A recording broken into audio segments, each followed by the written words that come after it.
আজকে আমাদের আলোচনার টপিকস হচ্ছে সরল রেখা। এই সরল রেখা চ্যাপ্টারটার স্থানাঙ্ক জ্যামিতি হচ্ছে একটা পার্ট। অর্থাৎ এই স্থানাঙ্ক জ্যামিতিটা আমাকে বুঝতে হবে যদি আমি ভালোভাবে সরল রেখা চ্যাপ্টারটা বুঝতে চাই। তো স্থানাঙ্ক জ্যামিতি এই কথাটাকে যদি আমরা ভাঙি, সেটা হবে স্থানের অঙ্কন করা। মানে এমন একটা স্থান, এটা কোথায় আছে সেটা আমাদের আইডেন্টিফাই করতে হবে এবং একটা পয়েন্ট দিয়ে আইডেন্টিফাই করতে হবে। তো এই জিনিসটাকে আমরা একদম বেসিক থেকে ডিপ, অর্থাৎ বেসিকের মধ্যে যে ডিপ জিনিসটা আছে সেটা বোঝার চেষ্টা করবো আজকে। তাহলে চলো শুরু করি। প্রথমে আমাদের চিন্তা করতে হবে, এই যে বোর্ড আছে, এই বোর্ডটা হচ্ছে একটা ইউনিভার্স, একটা মহাবিশ্ব। এই মহাবিশ্বটাকে আমি দুইটা রেখা দ্বারা ভাগ করে ফেলবো, এই একটা রেখা, এই একটা রেখা। এই যে আমি ভাগ করলাম, আমি চারটা পার্ট পাইলাম। এটা হচ্ছে প্রথম, দ্বিতীয়, তৃতীয়, চতুর্থ। এই চারটা পার্টকে বলা হয় চতুর্ভাগ, ইংরেজিতে বলা হয় কোয়াড্রেন্ট। যেখানে আমাদের এই প্রথম যে রেখাটা আমি যে এইভাবে লিখলাম, শয়ন রেখা যেটাকে বলে, সেটা বাস্তব। আর এইভাবে যে রেখাটা আঁকলাম সেটা একটা কাল্পনিক রেখা। বাট আমরা একটা জায়গাকে আইডেন্টিফাই করার জন্য আমাদের এই দুইটা রেখার সাহায্য আমাদের নিতে হবে। তো এই দুইটা রেখা, একটা হচ্ছে এক্স এক্সিস বা এক্স অক্ষ। এক্স অক্ষের পজিটিভ দিক হচ্ছে এই দিক, আর এক্স অক্ষের নেগেটিভ দিক হচ্ছে এই দিক। অর্থাৎ ডান দিকটা হচ্ছে এক্স এক্সিস এর পজিটিভ দিক, আর এই দিকটা হচ্ছে এক্স এক্সিস এর নেগেটিভ দিক, যা তোমরা ক্লাস 9-10 পড়েছো। এটাকে আমি এক্স প্রাইম দিলাম। আর উপরের যে দিকটা আছে, আমরা যে কাল্পনিক রেখাটার কথা বলছি, উপরের দিকটা হচ্ছে আমার পজিটিভ আর নিচের দিকটা হচ্ছে আমার নেগেটিভ, অর্থাৎ ওয়াই প্রাইম। এই দুইটা রেখা একটা বিন্দুতে ছেদ করেছে, ইন্টারসেক্ট করেছে। এইটার নাম হচ্ছে আমার অরিজিন আর মূল বিন্দু। এইটাকে আমার ভালোভাবে বুঝতে হবে। তাহলে এই যে এটাকে আমি ও 0 0 বিন্দু দিলাম। দেখো, আমি যখন একটা বিন্দুর কথা বলছি আমি 0 0 লিখছি। এই 0 0 কেন লিখলাম সেটা আমরা এখন বুঝবো। তাহলে চলো একটু দেখি। ধরো এখানে হচ্ছে একটা পিঁপড়া যাচ্ছে, এই পিঁপড়াটা কোথায় আছে, এর স্থানটা কোথায়, এটাকে আমার অঙ্কন করতে হবে, আইডেন্টিফাই করতে হবে। তাহলে আমি সোজা বলতে পারবো পিঁপড়াটা এখানে আছে। এই পিঁপড়াটা বোঝার জন্য, কোথায় আছে সেটা জানার জন্য আমরা এই রেখাটা এঁকেছিলাম, দুইটা রেখা। তাহলে আমরা শুরুটা করব কোথায় থেকে? প্রথম শুরুটা করব হচ্ছে এই পয়েন্ট থেকে, অর্থাৎ মূল বিন্দু থেকে। তাহলে এই পিঁপড়া পাওয়ার জন্য তুমি কি এই দিকে যাবা, এক্স এক্সিস যদি আমি চিন্তা করি, নাকি এই দিক যাবা, নাকি ওই দিক যাবা? এটা তুমি এইখানে দেখছো, দ্যাটস মিন তোমাকে এক্স এক্সিস এর পজিটিভ দিক এই পর্যন্ত যেতে হবে। তাহলে এই পর্যন্ত আমি ধরে নিলাম, এটা হচ্ছে এক্স পরিমাণ গেলাম। দেন আমি কি এখন এই দিকে যাব, নাকি এই দিকে যাব, নাকি এই দিকে যাব? আমি সোজা এই বরাবর গেলেই আমি আমার পিঁপড়াটা পেয়ে যাচ্ছি। এই যে এই বরাবর, এটা হচ্ছে আমার ওয়াই পরিমাণ। আমি গেলাম কোন অক্ষ বরাবর? ওয়াই অক্ষ বরাবর। পজিটিভ না নেগেটিভ? পজিটিভ। দ্যাটস মিন আমি যে এটা পাইলাম, মূল বিন্দু থেকে আমার কাউন্ট করতে হবে। এটাকে আবার প্রসঙ্গ বিন্দু বলা হয়। অর্থাৎ একটা বিন্দুর সাপেক্ষে কিন্তু আমি এই বিন্দুটা পাচ্ছি। এই যে সাপেক্ষ বিন্দুটা, এটাই আমার অরিজিন, এটাই আমার মূল বিন্দু। এখন এই যে এখানে আমি সরাসরি যদি এইভাবে যাই, তাহলে আমি এটা, এই যে এই বিন্দুটা আমি পেয়ে যাচ্ছি। ওকে, এটাকে আমি অনেক বড় করে ফেললাম বিন্দুটাকে। তাহলে এখন একটু চিন্তা করে দেখো, এই বিন্দুটাকে আমি নাম দিলাম একটা পি বিন্দু। তাহলে এই যে পি বিন্দুটা আমি পাইলাম, এই পি বিন্দুটা হচ্ছে আমার এক্স আর হচ্ছে ওয়াই। অর্থাৎ এক্স এক্সিস এর পজিটিভ দিকে আমি এক্স পরিমাণ গেলাম, দেন ওয়াই এক্সিস এর পজিটিভ দিকে আমি ওয়াই পরিমাণ গেলাম। এই টোটাল বিষয়টা যে আমি এতক্ষণ কথা বললাম, এই যে পি অফ এক্স ওয়াই একটা বিন্দু আমি পেয়ে গেলাম, এটাকে বলা হয় কার্তেসীয় স্থানাঙ্ক ব্যবস্থা। এটা আবিষ্কার করেছিল রেনে দ্যাকার্তে। আমাদের আলোচনা হবে আজকে কার্তেসীয় স্থানাঙ্ক ব্যবস্থা কি এবং পোলার স্থানাঙ্ক ব্যবস্থাটা কি, দুইটা কথা। এখন আসো, আমরা কার্তেসীয় স্থানাঙ্ক ব্যবস্থাটা কিন্তু বুঝে ফেলেছি অলরেডি। যে রেখাটা এক্স এক্সিস কে ছেদ করলো, সেটা এক্স অক্ষের ধনাত্মক দিকের সাথে, অর্থাৎ এক্স অক্ষের এই ধনাত্মক দিকের সাথে একটা কোণ যদি তৈরি করে, এটা এই যে কোণ তৈরি করলো তেটা কোণ, এই তেটা কোণ এবং এই সরাসরি যে একটা দূরত্ব, কোথা থেকে? অরিজিন থেকে। এই সরাসরি দূরত্বটা হচ্ছে আমার আর। তাহলে এই পয়েন্টটা হয়ে যাবে পি অফ আর থিটা। এই যে আর থিটার মাধ্যমে আমি প্রকাশ করলাম, এটা হচ্ছে আমার কার্তেসীয়, আর এটা হচ্ছে আমার পোলার। তাহলে বুঝতে পেরেছো পোলার জিনিসটা কি, কার্তেসীয়টা কি? দুইটা আলাদা আলাদা জিনিস। একটা হচ্ছে আমার কোণের ভ্যালু এবং অতিভুজ। আমি যদি এটাকে একটা সমকোণী ত্রিভুজ চিন্তা করি, পি কিউ, এটাকে যদি আমি একটা সমকোণী ত্রিভুজ চিন্তা করি, তাহলে আমার অতিভুজ হচ্ছে আর। তাহলে আর এবং থিটার মাধ্যমে যদি আমি প্রকাশ করি, সেটা আমার পোলার স্থানাঙ্ক ব্যবস্থা হয়ে যাচ্ছে। আর এক্স আর ওয়াই এর মাধ্যমে যদি আমি প্রকাশ করি, সেটা হয়ে যাচ্ছে আমার কার্তেসীয় স্থানাঙ্ক ব্যবস্থা। তোমরা হয়তো বুঝতে পেরেছো, আমি আশা করি। এখন আসো, এই পোলার স্থানাঙ্ক ব্যবস্থা এবং কার্তেসীয় স্থানাঙ্ক ব্যবস্থার মধ্যে ঝগড়াটা কি? ঝগড়াটা হচ্ছে তাদের মধ্যে একটা বন্ধুত্বপূর্ণ সম্পর্ক, বাট ওই রকম বলে যে তুমি কার্তেসীয় থেকে আমাকে পোলার বানায় দেখাও পরীক্ষায়, আর পোলার থেকে আবার আমাকে কার্তেসীয় বানায় দেখাও। এই যে এটা হচ্ছে কার্তেসীয় থেকে পোলার বানায় দেখাইতে হবে, আর পোলার থেকে কার্তেসীয় বানায় দেখাইতে হবে। কার্তেসীয়, এই হচ্ছে আমাদের কাজ। তাহলে আমরা এখন জানলাম যে স্থানাঙ্ক ব্যবস্থা আমরা আলোচনা করেছি দুইটা, একটা হচ্ছে পোলার স্থানাঙ্ক ব্যবস্থা আর একটা হচ্ছে কার্তেসীয় স্থানাঙ্ক ব্যবস্থা। তো আমরা এখন আলোচনা করব আসলে কিভাবে কার্তেসীয় থেকে পোলার, পোলার থেকে কার্তেসীয় স্থানাঙ্ক ব্যবস্থায় যাওয়া যায়। আমি একদম শর্ট করেছি, আরো ডিপ আলোচনা করা যায়, বাট তোমাদের 9, 10 এবং ইন্টারের জন্য এতটুকুই যথেষ্ট। 9, 10 পোলারটা নেই, ইন্টারের জন্য এটা লাগবে। তাহলে এখন আসো আমরা এই যে আমাদের ট্রান্সফর্ম, অর্থাৎ আমি কার্তেসীয় থেকে পোলারে যাব, পোলার থেকে কার্তেসীয় আসবো, কিভাবে করব সেটা আমরা একটু দেখি। চলো আমরা আবার নতুন করে শুরু করব, কার্তেসীয় টু পোলার, পোলার টু কার্তেসীয়। আচ্ছা, ধরো আমার কার্তেসীয় দেওয়া থাকবে, আমাকে পোলারে নিতে হবে, অর্থাৎ কার্টেসিয়ান টু পোলার। আমি প্রথমে হচ্ছে এই জায়গাতে একটা ওই আমাদের মহাবিশ্বটাকে আবার এঁকে ফেললাম। তাহলে আমি একটা বিন্দু আছে এইখানে যখন বিন্দুটা থাকে, তুমি জাস্ট একটা জিনিস চিন্তা করো, এটা এক্স অক্ষের পজিটিভ দিক, এক্স পরিমাণ গেল, এটা এক্স অক্ষের নেগেটিভ দিক, ওয়াই অক্ষের পজিটিভ দিক, এটা ওয়াই পরিমাণ গেল, এটা হচ্ছে আমার পি অফ এক্স ওয়াই। এই বিন্দুটা কোন কোয়াড্রেন্টে আছে? ফার্স্ট কোয়াড্রেন্টে এক্স ও পজিটিভ, ওয়াই ও পজিটিভ। তাহলে এই যে থিটা আর এই যে আর, এই দুটো আমাকে এখন বের করে দেখাইতে হবে, কারণ আমি কার্তেসীয় টু পোলারে যাচ্ছি। এখন একটু চিন্তা করো, এই যে আর জিনিসটা, এটা তোমরা ছোটবেলায় বের করছো না? এটা যদি একটা সমকোণী ত্রিভুজ হয়, ও পি কিউ, তাহলে এটা হচ্ছে আমার 90 ডিগ্রি, যেহেতু আমি এখানে একটা লম্ব এঁকেছি। এই 90 ডিগ্রি কোণের জন্য একটা সমকোণী ত্রিভুজ, যেখানে পিথাগোরাসের সেই উপপাদ্যটা আমরা অ্যাপ্লাই করতে পারি। অতিভুজের উপর বর্গক্ষেত্র অপর দুই বাহুর উপর বর্গক্ষেত্রের সমষ্টির সমান। তাহলে আর ইজ ইকুয়াল টু আমি লিখতে পারি সোজা √অফ x square plus y square. দেখো আর প্রত্যেকটা কোয়াড্রেন্টে সেম হবে, কারণ অতিভুজ একটা বাহু, আর বাহুর দৈর্ঘ্য কখনো নেগেটিভ হইতে পারে না, that's mean always r positive হবে। অর্থাৎ এখানে যদি আমি মাইনাস এক্স পাই, মাইনাস এক্স কে যদি আমি স্কোয়ারও করে দিই, তাও আমার পজিটিভ হয়ে যাচ্ছে। তাহলে আর আমি একভাবেই বের করতে পারি অলওয়েজ। আর তো বের করলাম, এখন আমার লাগবে হচ্ছে থিটা 1। এই যে থিটা 1 এর কথা চিন্তা করে দেখো, এটা যদি থিটা হয় তাহলে এটা লম্ব, এটা ভূমি। তাহলে আমরা জানি কি tan theta is equals two লম্ব, এই যে tan theta is equals two আমি কি জানি, tan theta is equals two হচ্ছে লম্ব বাই ভূমি, এটা আমরা জানি, তাই না? তো tan theta is equals two যদি লম্ব বাই ভূমি হয়, তাহলে আমি থিটা ইজ ইকুয়ালস টু লিখতে পারি tan ইনভার্স লম্ব বাই ভূমি, অর্থাৎ y বাই x আমি লিখতে পারি।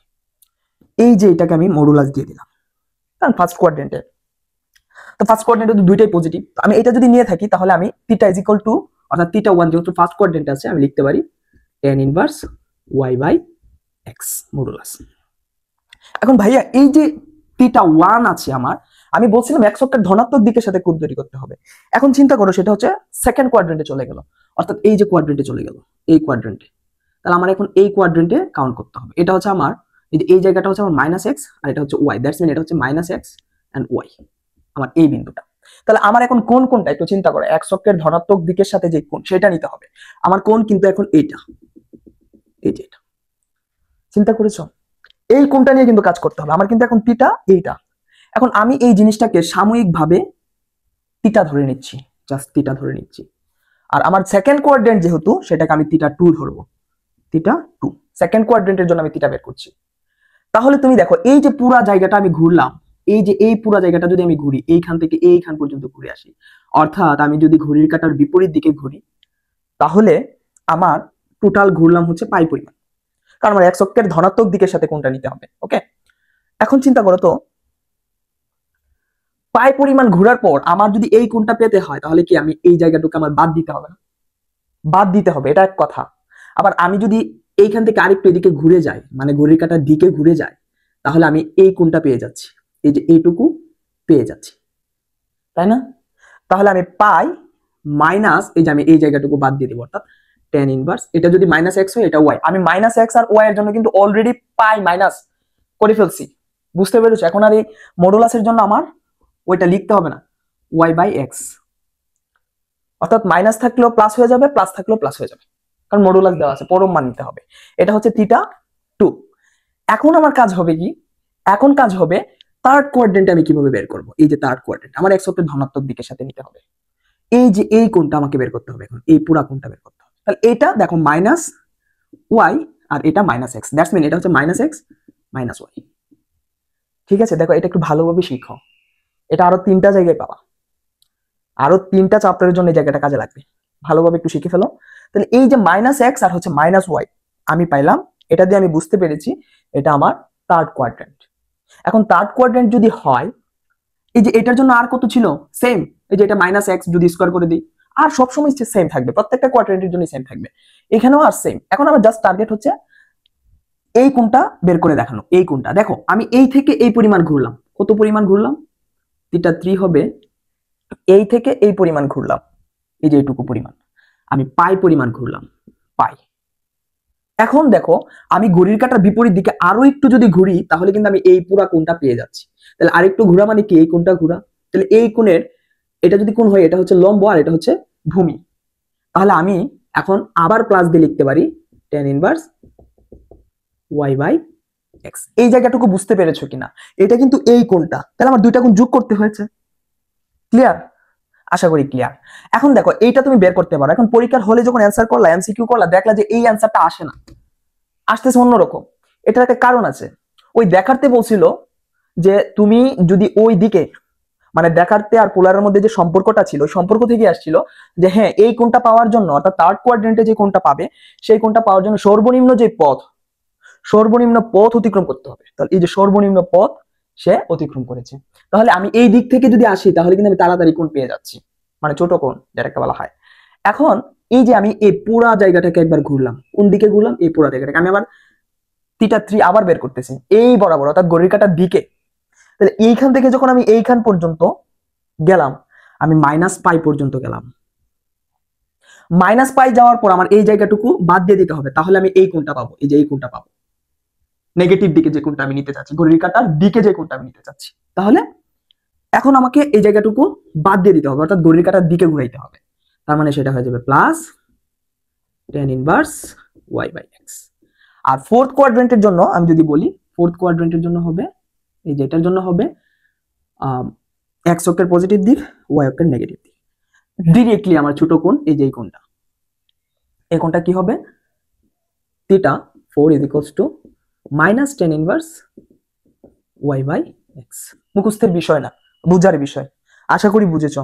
এখন তোমাকে যে কোনো প্রশ্ন যদি দেওয়া হয়, ধরো আমি বললাম যে -1 -3 এটার পোলার স্থানাঙ্ক কি সেটা বের করো, তোমাকে আগে আইডেন্টিফাই করতে হবে কোন কোয়াড্রেন্টে আছে।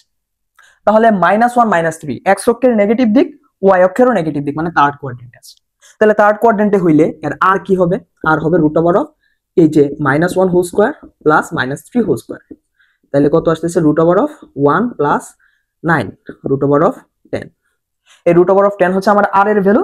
আর আমি যদি থিটার কথা চিন্তা করি, তাহলে θ3 তে আছে, θ3 কি হবে, এই যে এটা pi plus tan inverse y by x। তাহলে y কত, আচ্ছা 1/3 দিয়েছি না, আচ্ছা এটা আমরা √3 দিই, তাহলে একটা সুবিধা হয়, তোমরা সহজেই বের করতে পারবা।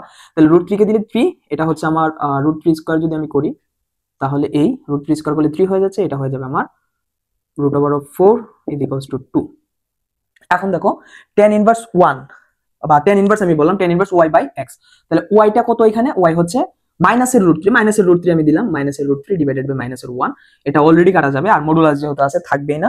এখন tan কত ডিগ্রির ভ্যালু হচ্ছে আমার √3, 60 ডিগ্রির ভ্যালু, তাহলে আমি লিখবো পাই প্লাস 60 ডিগ্রি মানে হচ্ছে π/3, এই হচ্ছে π/3, তার মানে 3 pi plus pi divided by 3 4π/3।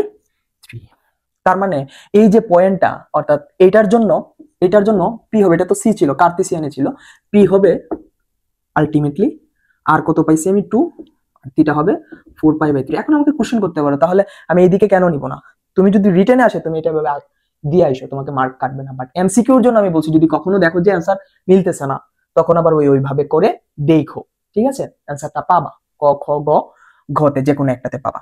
তাহলে তোমরা এটা বুঝতে পেরেছো আমি আশা করি, পোলার থেকে কার্তেসীয় থেকে কিভাবে আমরা পোলারে যেতে পারি। এখন আমাদের টার্গেট হবে পোলার থেকে কার্তেসীয় যাওয়া, এটা তোমরা একদম বাচ্চাকালে শিখেছো, এটা তোমাদের জন্য সহজ হবে আমি আশা করি। দেখো এই হচ্ছে আমার পোলার টু কার্তেসিয়ান, পোলার থেকে কার্তেসীয়। এই জায়গাটুকু আমাদের এখন বের করতে হবে। দেখো আমরা যখন আঁকছিলাম এই জিনিসটা যখন আঁকছিলাম এইরকম ভাবে, ধরো এটা জাস্ট একটা দিয়ে দেখাবো, এটা হচ্ছে আমার থিটা, আর এটা হচ্ছে আমার এক্স, এটা হচ্ছে আমার ওয়াই, এটা হচ্ছে আমার P of x y, P of x y, এই ঠিক আছে, এই হচ্ছে আমার পয়েন্ট। এখন আমার কাছে আর দেওয়া আছে, এখন আমার টার্গেট হবে আর থিটা যদি দেওয়া থাকে তাহলে আমাকে বের করতে হবে এক্স আর ওয়াই। আমরা ছোটবেলায় শিখেছি cos theta, cos theta equals to কি হবে, cos থিটা ইকুয়ালস টু হবে ভূমি বাই অতিভুজ। ভূমি কত, ভূমি হচ্ছে এক্স আর অতিভুজ হচ্ছে আর, এই তাহলে আমার এক্স ইকুয়ালস টু কি হবে, আর গুণ করে দিলে আর cos থিটা। ওকে, এই যে দেখো তোমার কাছে এক্স বের করার জন্য যদি তোমার থিটা থাকে তুমি আর থাকে, তুমি ইজিলি এক্স বের করে ফেলতে পারতেছো। এখন আসো ওয়াই এর বেলায় কি হবে, তাহলে আমরা এটাও জানি sin theta is equals two লম্ব বাই অতিভুজ মানে ওয়াই বাই আর, তাহলে ওয়াই ইজ ইকুয়ালস টু কি আর sin থিটা। এই শেষ, তোমার থিটা আর দেওয়া থাকলে তুমি ইজিলি বের করতে পারো। ওই পোলার থেকে কার্টেসিয়া যাওয়া অনেকটা ইজি, বাট কার্টেসিয়া থেকে পোলারে যাওয়া একটু চিন্তা করতে হয়, কঠিন না, একটু চিন্তা করতে হয় এই। আর বেসিক জানলে কোনোভাবেই কঠিন না, ইজিলি তোমরা করতে পারবা, চিন্তা করার আগেই মাথায় চলে আসবে যদি এই জিনিসটা ধরতে পারো বেসিক কথাটা। আসো তাহলে এটা হচ্ছে আমাদের স্থানাঙ্ক ব্যবস্থা ছিল। এখন যদি পোলার থাকে, পোলার একটা সমীকরণ থাকে, তাহলে তুমি কিভাবে কি করবা। ধরো তোমার কাছে দেওয়া আছে r is equals to cos theta, এখন তোমাকে বলবে এটা কার্টেসীয়, এটা তো পোলার সমীকরণে আছে তাই না, তাহলে এটাকে বলছে যে তুমি কার্টেসীয় সমীকরণে নিয়ে পৌঁছাও। তাহলে তুমি দেখো আর দিয়ে তো তুমি কি লিখতে পারো, root over of x square plus y square, but এটা এখানে থেকে আর লাগবে, আর cos থিটা হলে তুমি এক্স লিখতে পারো, কিংবা আর sin থিটা হলে তুমি এক্স ওয়াই লিখতে পারো। যেহেতু নাই তুমি চোখ বুঝে আর নিয়ে আসো এখানে, এই যে r into r equals to r cos theta, উভয় পাশে তুমি আর দিয়ে গুণ করে দাও, তাহলে কি হয়ে গেল r square equals to r cos theta.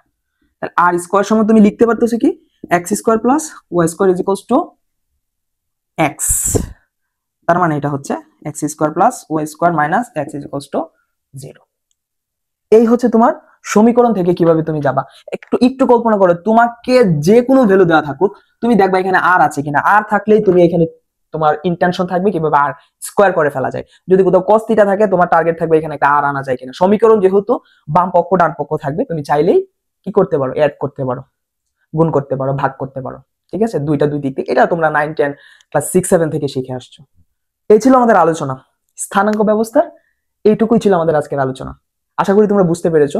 তারপরে আমরা সরল রেখায় চলে যাব, সরল রেখার একদম ডিপে ঢুকে যাব ইনশাল্লাহ। সে পর্যন্ত ভালো থাকো, ধন্যবাদ সবাইকে।